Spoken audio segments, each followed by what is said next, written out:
रौनकपुर नाम के एक शहर में राजा रौनक सिंह का राज हुआ करता था। वो हमेशा अपनी प्रजा के हित के लिए कार्य किया करते थे। वहाँ की प्रजा बहुत खुश रहती थी कि एक दिन गिद्ध आकाश में भूतिया पेड़ के बीज लेकर उड़ रहा था।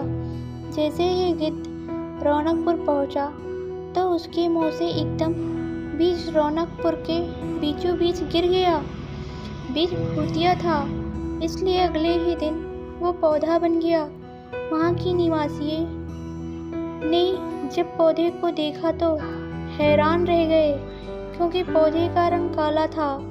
बाद में लोगों ने आपस में चर्चा की और यह समझा कि खेत में उगने वाला कोई घास पात या वनस्पति होगी। दूसरे दिन वो पौधा काफ़ी बड़ा हो गया।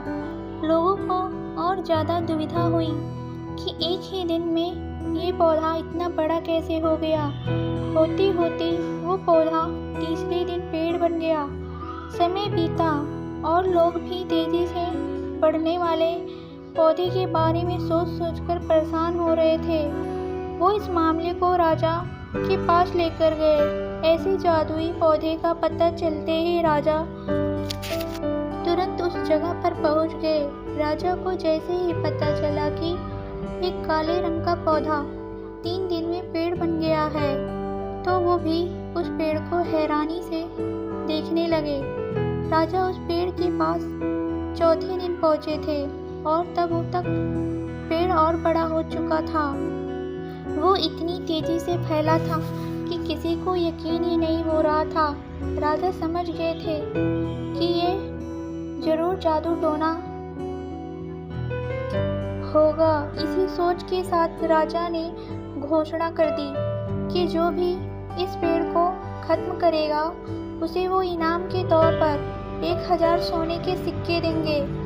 यही नहीं, राजा ने यहाँ तक कहा कि पेड़ को खत्म करने वाला व्यक्ति मेरी मृत्यु के बाद मेरे राजगद्दी पाने का हकदार भी बनेगा।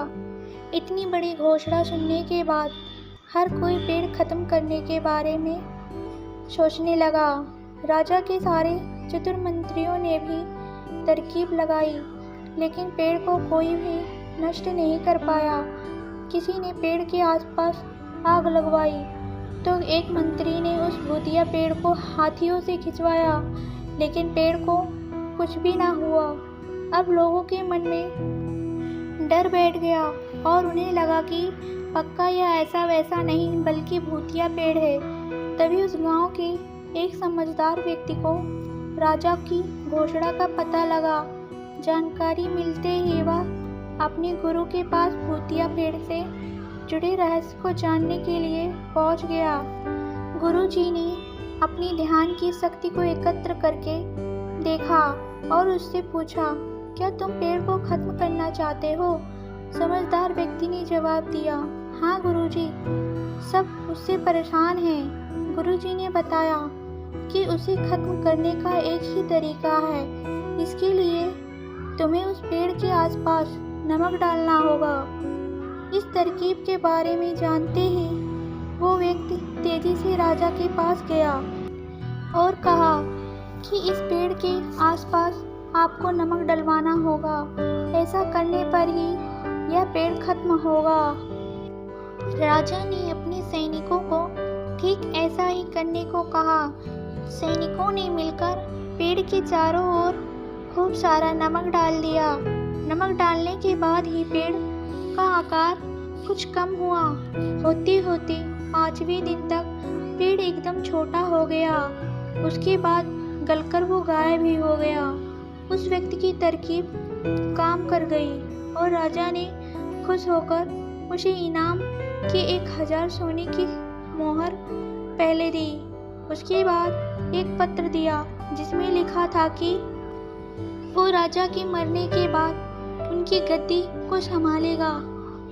वो समझदार व्यक्ति खुश होकर अपने घर चला गया।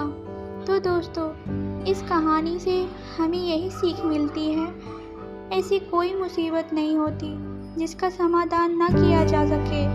ज़रूरत है तो बस धैर्य और समझदारी की। अगर आपको हमारी वीडियो अच्छी लगी हो तो प्लीज़ हमारे चैनल को सब्सक्राइब करें और आप तक